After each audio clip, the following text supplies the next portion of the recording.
조선 정조시대 한양에서 멀리 떨어진 작은 마을에 이선비라는 가난한 젊은이가 살고 있었습니다. 이선비가 14살 되던 해 그의 아버지는 오랜 병으로 세상을 떠났고 홀어머니와 함께 고달픈 삶을 이어가야 했습니다. 이선비의 어머니 정씨는 마을에서 가장 단정하고 아름다운 여인이었습니다. 남편이 세상을 떠난 후 마을의 악덕지주가 정씨를 자주 괴롭혔습니다. 정씨는 자신의 정절을 지키기 위해 아들 이선비를 데리고 한양으로 친척을 찾아갔습니다. 친척은 윤판서라는 대감 집안이었습니다. 윤판서는 혈육의 정을 생각하여 모자를 집에 머물게 했습니다. 정씨는 대감 집에서 빨래하고 밥 짓고 땔감을 패는 등 온갖 일을 도맡아 했고 이선비는 말을 돌보는 일을 맡았습니다.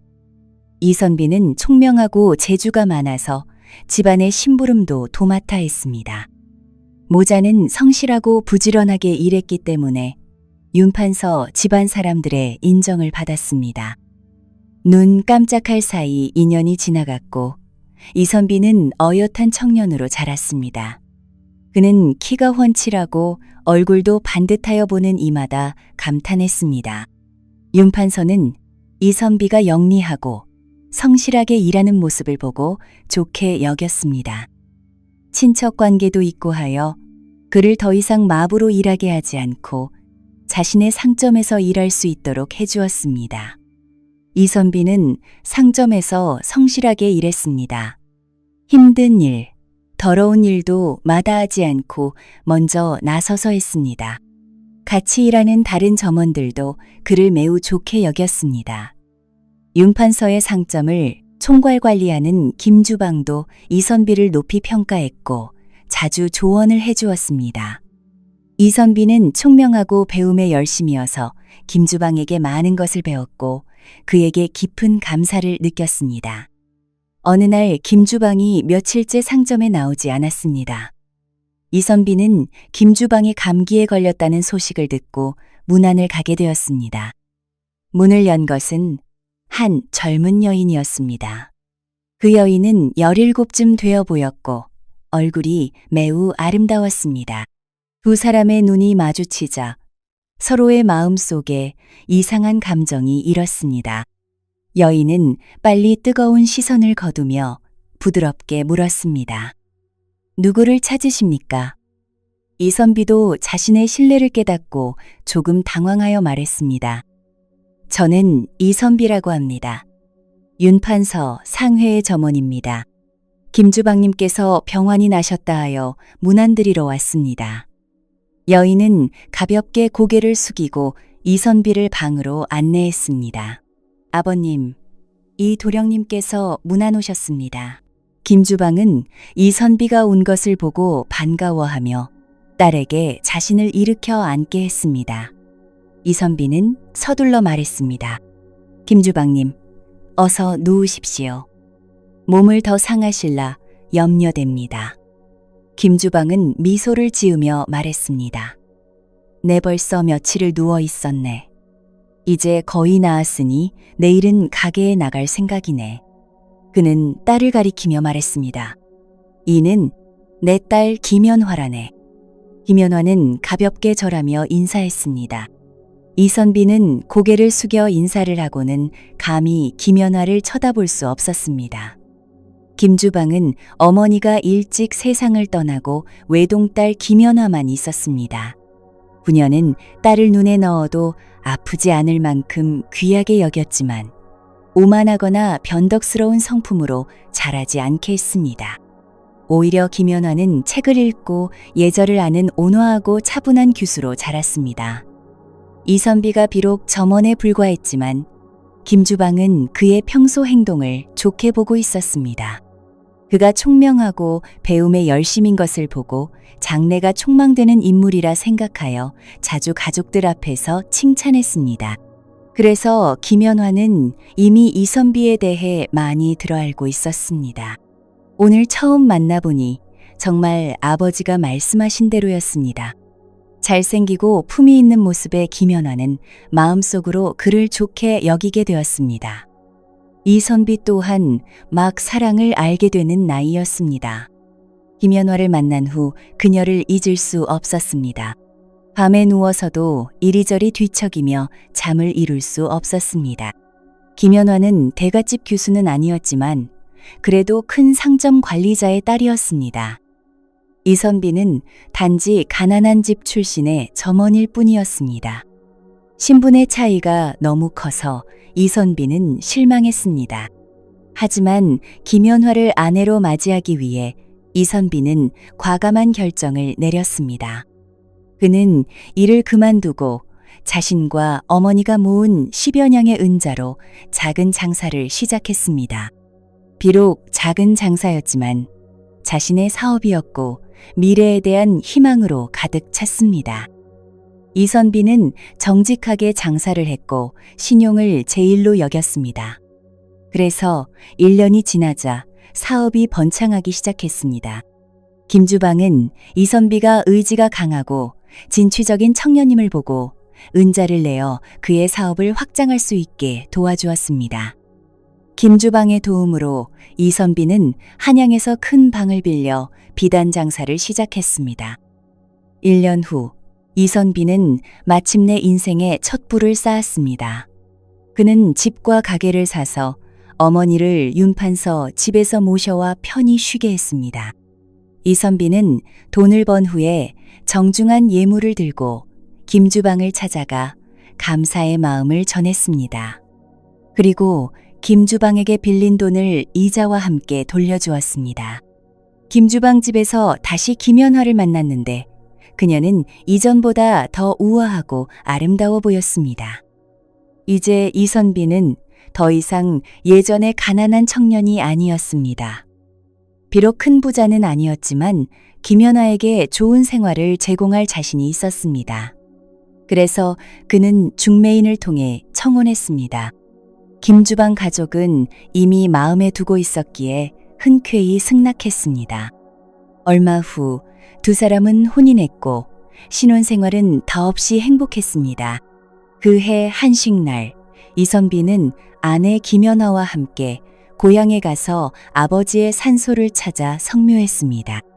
마을 사람들은 이선비가 한양에서 성공했고 게다가 아름다운 아내까지 얻었다는 소문을 듣고 모두 이선비의 집에 찾아와 구경했습니다. 이선비는 은자와 동전을 한 보따리 꺼내 마을 어려운 사람들에게 골고루 나눠주었습니다. 모두 그의 선행에 고마움을 표했습니다. 마을에는 하상철이라는 청년이 살고 있었습니다. 그는 이선비와 동갑이었고 어릴 적부터 함께 자란 중마고우였습니다. 그들은 매우 가까워 친형제나 다름없었습니다. 어릴 때는 함께 서당에 다녔지만 나중에는 집안이 가난해 둘 다 학업을 그만두게 되었습니다. 학업을 그만둔 후에는 함께 산에 올라 나무를 해오고 냇가에서 물고기를 잡으며 평화롭고 즐거운 나날을 보냈습니다. 그러다 이선비가 어머니를 따라 마을을 떠난 후로는 하상철을 만나지 못했습니다. 이번에 고향에 돌아온 이선비는 오랜만에 만나는 친구를 찾아가기로 결심했습니다. 저녁 식사 후 이선비는 아내에게 먼저 쉬라고 한 뒤 술 한 병을 들고 하상철의 집을 찾아갔습니다. 하상철은 이선비를 보고 놀라고 기뻐하며 서둘러 그를 방으로 맞이했습니다. 대화를 통해 이선비는 하상철의 아버지가 1년 전에 세상을 떠났다는 사실을 알게 되었습니다. 아버지의 장례를 치르기 위해 하진수은 장원집에 많은 빚을 졌고 지금은 장원집에서 일하며 빚을 갚고 있었습니다. 이선비는 이제 부자가 되었으니 하상철을 도와주고 싶었습니다. 그래서 그의 빚을 갚아주고 그를 한양으로 데려가서 자신의 가게에서 일할 수 있게 했습니다. 하상철은 이런 기회를 소중히 여겼고 이선비에게 매우 감사했습니다. 가게에서도 열심히 일했습니다. 이선비는 하상철이 빨리 장가를 가서 좋은 삶을 살 수 있도록 장사 방법을 가르쳤습니다. 1년 후 이선비는 하상철에게 자본금을 빌려주어 그가 직접 가게를 열 수 있게 도와주었습니다. 이선비의 도움으로 하상철의 사업이 시작되었고 두 사람의 우정은 더욱 깊어졌습니다. 하상철은 아직 혼자였기 때문에 이선비는 자주 그를 집으로 초대해 식사를 함께 했습니다. 하상철도 사양하지 않고 자주 이선비의 집을 방문했습니다. 하상철은 이선비보다 몇 달 어려서 김연화를 형수라고 불렀습니다. 김연화도 그를 가족처럼 대했고 그가 올 때마다 항상 따뜻하게 맞이했습니다. 이선비의 어머니 정씨는 하상철이 아직도 혼자인 것을 보고 그에게 중매를 서주려 했습니다.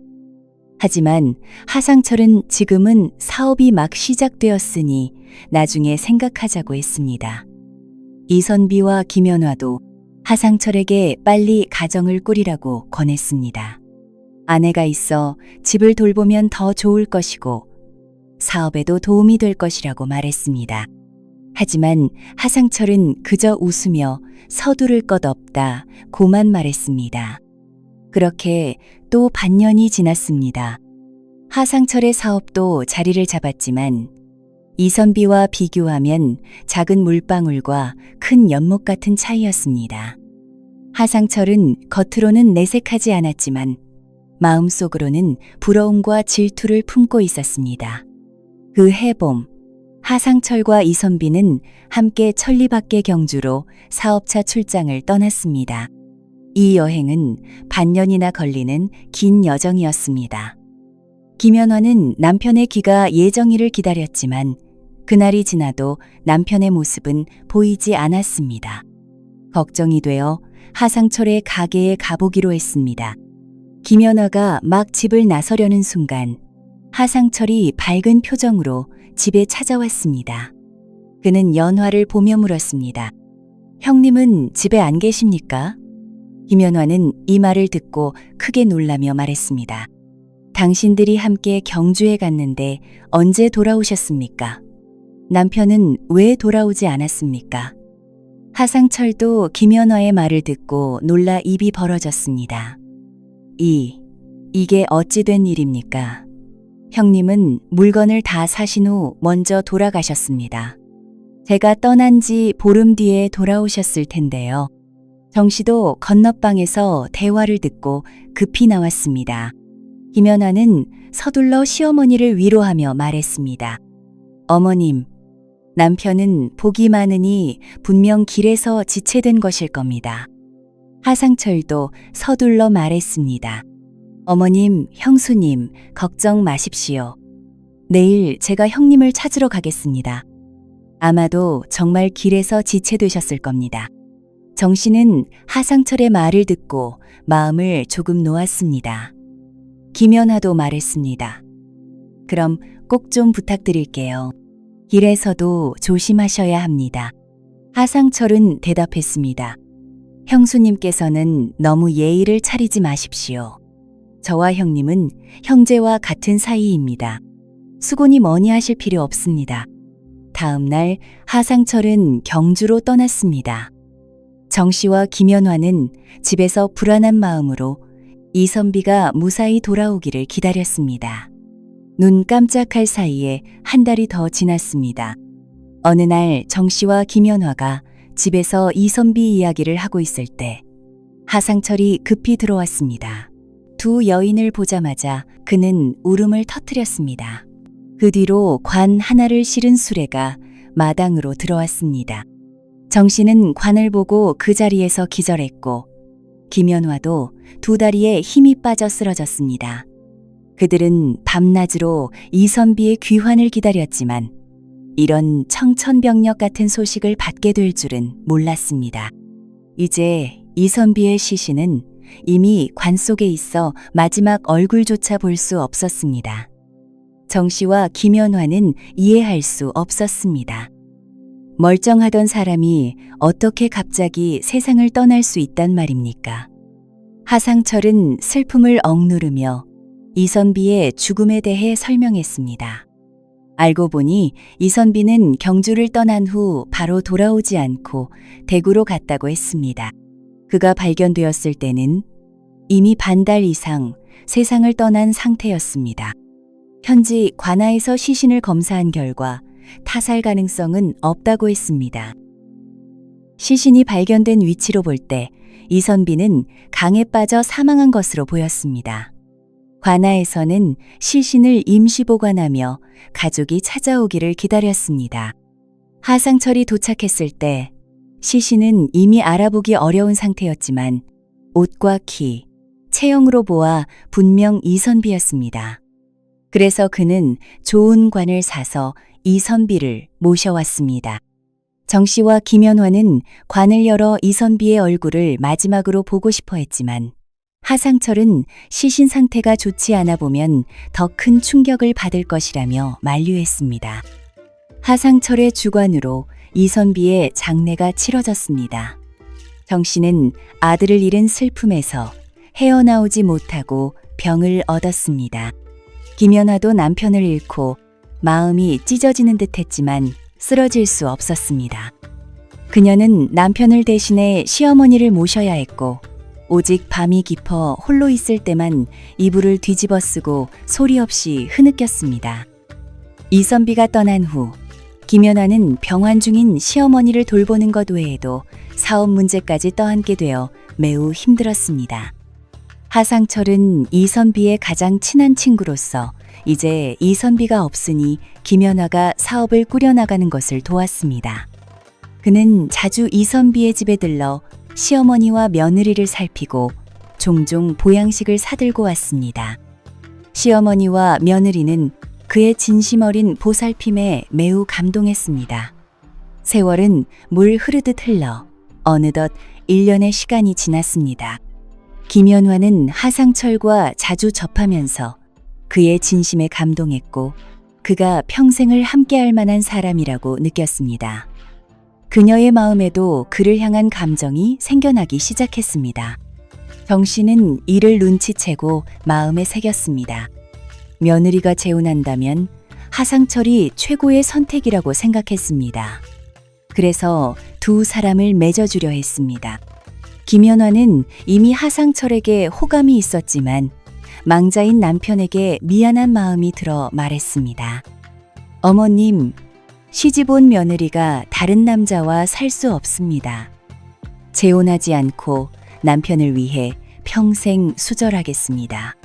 정 씨는 그녀의 손을 잡고 말했습니다. 아이야, 너는 아직 젊다. 남편이 죽었다고 내 인생까지 끝나면 안 된다. 앞으로 한 발 더 나아가렴. 하상철은 성실하고 믿음직한 사람이다. 이 1년 동안 그가 이 집을 지탱해 주었잖니. 앞으로 너희 둘이 잘 살면서 선비의 가업을 이어가면 그도 하늘에서 기뻐할 것이다. 정 씨의 간곡한 설득에 김연화는 마침내 고개를 끄덕였습니다.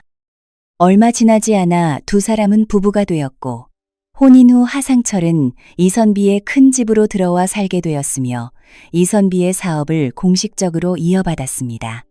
어느 날 밤, 하상철은 갑자기 악몽에서 깨어났습니다. 이마에는 식은땀이 가득했습니다. 김연화는 남편의 이런 모습을 보고 무슨 일이냐고 물었습니다. 하상철은 얼굴이 하얗게 변하여 자신이 아마도 체했을 것이라고 말했습니다. 김연화는 남편을 걱정하여 더 이상 가게에 나가지 말고 집에서 며칠 쉬라고 했습니다. 매일 각종 보양탕을 끓여주며 그가 빨리 회복되기를 바랐습니다. 며칠 동안 하상철은 계속해서 밤중에 깨어났고 밤에 잠을 제대로 자지 못해 낮에도 정신이 혼미했습니다. 김연화는 그가 아픈 것 같아 의원을 불러 진맥을 해보게 했지만 의원은 별병이 없다고 했습니다. 하상철은 매일 밤 악몽에 시달려 잠조차 들기 두려워했고 매일 고통 속에서 살았습니다. 어느 날 그는 김연화에게 바람을 쐬러 나가겠다고 말했습니다. 김연화는 밖에 나가 기분 전환을 하는 것도 좋을 것이라 생각하며 동의했습니다. 하상철은 한밤중에 나갔다가 들어오는 걸 매일 며칠 했는데 전보다 정신이 훨씬 맑아 보여 김연화는 안심했습니다. 그러나 새벽 1시 무렵 하상철은 몰래 일어나 발소리를 죽인 채 방을 또 빠져나갔습니다. 이때 김연화도 잠에서 깨었는데 처음에는 남편이 화장실에 간 것이라 생각했습니다. 그런데 며칠 동안 계속 같은 일이 벌어졌습니다.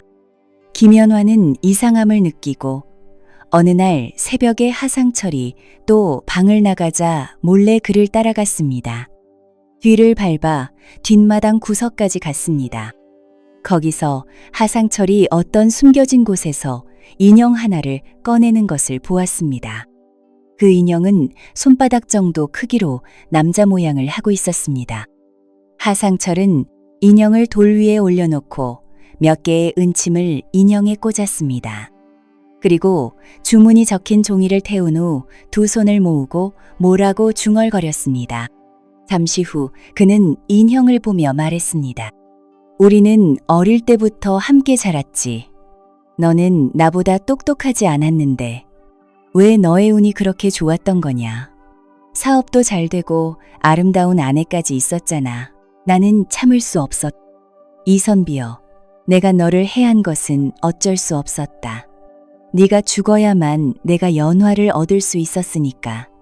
이제 연화는 내 사람이 되었다. 안심해라. 내가 그녀를 잘 돌볼 것이다. 우리가 형제 같은 사이였던 것을 생각해서 경고하노니 네가 계속 이곳에 머무른다면 49일 후에는 영혼이 흩어져 영원히 다시 태어날 수 없을 것이다. 차라리 빨리 환생의 길을 가는 게 좋을 것이다. 20회 후면 다시 좋은 사내로 태어날 테니. 김연화는 어둠 속에 숨어서 하상철의 이야기를 들었습니다. 그녀는 소리를 지를 뻔했지만 참았습니다. 상상조차 할 수 없었던 사실이었습니다. 이선비가 하상철에게 해를 입었다니.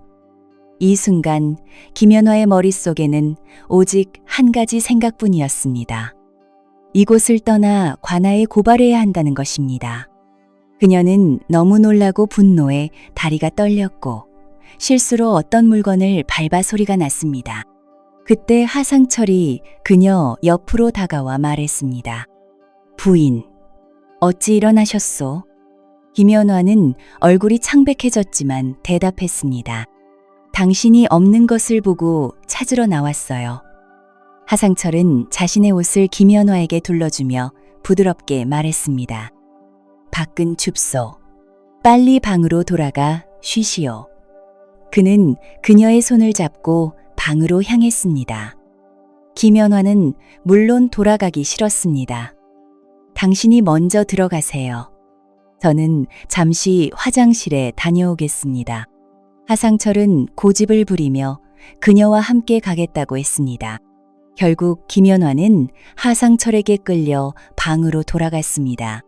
방에 들어오자 하상철은 갑자기 냉랭한 표정을 지으며 말했습니다. 부인, 방금 무엇을 보았든 무엇을 들었든 모두 잊으시오. 앞으로 우리는 잘 살아갈 것이오. 분명히 하상철은 자신의 비밀이 탄로났음을 알았습니다. 이제 더 이상 참을 수 없게 된 김연화는 차가운 눈으로 그를 쳐다보며 물었습니다. 하상철, 당신이 이선비를 해쳤군요. 당신 같은 짐승보다 못한 사람. 이선비가 당신에게 어떻게 대해주었는데? 하상철은 냉소를 지으며 김연화를 이불 위로 밀쳤습니다. 그가 욕망을 분출하려는 순간 관아의 포졸들이 문을 박차고 들어와 그를 붙잡았습니다. 하상철은 무고한 척 소리쳤습니다. 왜 나를 묶는 거요? 나는 아무 잘못도 하지 않았어. 포졸은 차갑게 대답했습니다. 억울하시면 대청에서 말씀하시오. 김연화도 이 광경에 놀랐습니다. 그녀도 대청으로 따라가 자신이 본 것과 들은 것을 전부 현감에게 말했습니다. 김연화의 고발에 직면한 하상철은 이선비를 해쳤다는 사실을 부인했습니다. 현감은 분노하며 말했습니다. 하상철, 이 나쁜 놈 천벌을 받을 것이다. 이때 대청 뒤에서 한 사람이 걸어 나왔습니다. 하상철은 그 사람을 보고 기겁을 하여 뒤로 물러섰습니다. 그는 자신의 눈을 믿을 수 없다는 듯이 말했습니다. 이선비, 네가 죽지 않았단 말이냐? 김연화는 이선비가 걸어 나오는 것을 보고 그 자리에서 기절했습니다. 이선비는 서둘러 김연화를 부축했고 그녀는 서서히 깨어났습니다. 그녀는 이선비를 꼭 안고 서럽게 울었습니다. 살아 돌아온 이선비를 앞에 두고 그는 마침내 자신의 범행을 모두 고백했습니다. 그가 말한 것처럼 그는 첫눈에 김연화를 좋아하게 되었습니다. 동시에 이선비의 사업에도 질투를 느꼈습니다. 그래서 이선비를 경주로 유인했습니다. 경주로 가는 길에 어느 날 밤 그들은 한 오래된 사당에서 쉬었습니다. 이선비가 잠든 후 하상철은 밧줄을 꺼내 이선비를 해칠 계획이었습니다.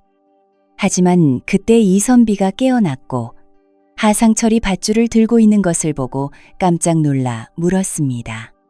하상철, 너 뭐 하는 거냐? 하상철은 냉혹하게 이선비를 쳐다보며 말했습니다. 네가 잠든 채로 죽게 하려 했지만 네가 깨어났구나. 말을 마치자마자 그는 이선비를 덮쳐 밧줄로 조였습니다.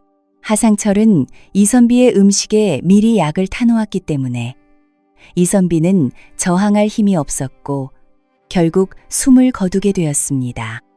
확실히 하기 위해 하상철은 돌을 가져와 이선비를 내리쳤습니다.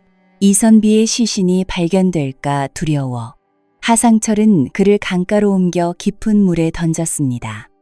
그 후 그는 이선비를 찾는 척하며 정 씨와 김연화를 속였습니다. 1년 동안의 교류 끝에 그는 마침내 김연화와 결혼하고 이선비의 모든 것을 차지했습니다.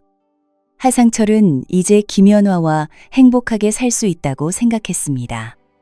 하지만 그의 양심은 계속해서 그를 괴롭혔고 그는 자주 이선비의 꿈을 꾸었습니다. 견딜 수 없어진 그는 도사를 찾아가 인형을 만들었습니다. 더욱 놀라운 것은 이선비가 실제로 한 산속은 인에게 구조되어 살아남았다는 사실이었습니다. 그는 머리를 다쳐 기억을 잃었고 1년 이상의 치료 끝에야 기억을 되찾아 관아에 신고하러 왔던 것입니다. 하상철은 자신의 계획이 완벽하다고 생각했지만 결국 스스로 덫에 걸려들고 말았습니다. 하상철은 의리를 저버리고 가장 냉혹한 죄를 저질렀기에 형틀에서 생을 마감했습니다. 이선비는 집으로 돌아와 어머니 정 씨와 부둥켜 안고 눈물을 흘렸습니다. 김연화는 조용히 짐을 꾸려 떠나려 했지만 이선비가 그녀를 붙잡았습니다. 김연화는 말했습니다. 저는 이미 순결을 잃었습니다. 제가 당신께 죄를 지었으니 저를 보내주세요. 이선비는 이미 어머니를 통해 모든 사실을 알고 있었습니다. 그는 김연화를 원망하지 않고 그녀를 품에 안으며 말했습니다. 아내여, 그대는 떠날 수 없소. 그대가 떠나면 내가 어찌 살겠소? 부부는 부둥켜 안고 울었습니다. 많은 시련을 겪은 후 부부의 사랑은 더욱 깊어졌습니다. 1년 후 그들은 건강한 아들을 낳았고 이선비의 사업도 날로 번창했습니다. 이렇게 해서 의리와 배신, 그리고 서로에 대한 진실한 사랑이 담긴 이야기는 끝을 맺었습니다. 진정한 의리를 지키고 서로를 배려하는 마음이 있다면 어떤 어려움도 이겨낼 수 있다는 교훈을 우리에게 전해줍니다. 또한 악행은 결국 자신에게 돌아온다는 진리 역시 다시 한번 일깨워줍니다. 오늘도 끝까지 시청해 주셔서 감사드립니다. 좋아요와 구독은 영상 제작에 큰 힘이 됩니다. 감사합니다. 옛 이모 영상을 빠르게 만나보시려면 가운데 동그라미를 클릭하여 구독을 눌러주세요. 새로운 영상이 올라오면 알림이 옵니다. 다음 동영상과 추천 영상도 재미있으니 많은 시청 바랍니다. 감사합니다.